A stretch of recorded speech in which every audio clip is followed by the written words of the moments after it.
বাংলায় ভোটের প্রথম দফায় উত্তরবঙ্গে ভোট। মঙ্গলবার সকালে কার্শিয়াংয়ের সুকনায় দলীয় প্রার্থী সোনম লামার সমর্থনে জনসভা করেন কেন্দ্রীয় স্বরাষ্ট্রমন্ত্রী অমিত শাহ। আর সেই মঞ্চ থেকেই উত্তরবঙ্গের মানুষের আবেগকে ছুঁতে এক গুচ্ছ উন্নয়নের ঝুলি সাজান তিনি। শাহের স্পষ্ট ঘোষণা, রাজ্যে বিজেপি সরকার গড়লে উত্তরবঙ্গে তৈরি হবে পৃথক এইমস, 500 শয্যার ক্যান্সার হাসপাতাল এবং IIT-IIM এর মতো নামী শিক্ষা প্রতিষ্ঠান। শুধু পরিকাঠামো নয়, উত্তরবঙ্গে চা শ্রমিক এবং আদিবাসী জনজাতির মন জয়েও মরিয়া বিজেপি। অমিত শাহ প্রতিশ্রুতি দিয়েছেন, চা শ্রমিকদের দৈনিক মজুরি 500 টাকার বেশি করা হবে এবং তাদের জমির পাট্টা দেয়া হবে। পাশাপাশি সরকারি কর্মীদের জন্য সপ্তম পে কমিশন চালুর ডেডলাইনও বেঁধে দিয়েছেন তিনি।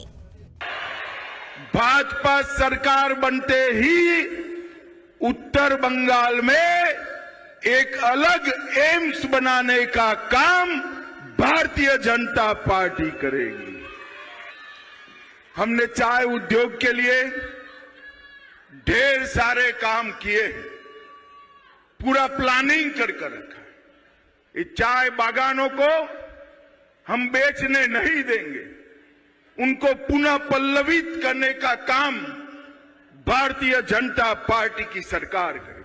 শাহের একগুচ্ছ প্রতিশ্রুতি, উত্তরবঙ্গে 4 নতুন শিল্প শহর, গোর্খা তরুণদের জন্য ক্রীড়া বিদ্যালয়, পৃথক আদিবাসী বিশ্ববিদ্যালয়, 45 দিনের মধ্যে সরকারি কর্মীদের সপ্তম পে কমিশন, দার্জিলিং হবে ইকো অ্যাডভেঞ্চার ও হেরিটেজ ট্যুরিজমের কেন্দ্র।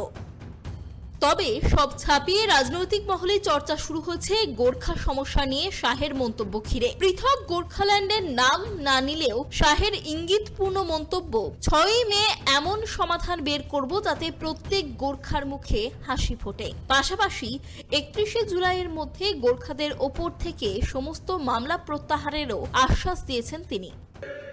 एक रिपोर्ट तैयार कर रखेंगे और जैसे ही भाजपा की सरकार बनेगी, सभी गोरखाओं के मन में जो है वही समाधान हम देने का काम करेंगे। ममता दीदी ने, कलेक्टर ने कुछ गोरखाओं के भी नाम काटे हैं। कोई बात नहीं, सीटें हमारी ही आने वाली है।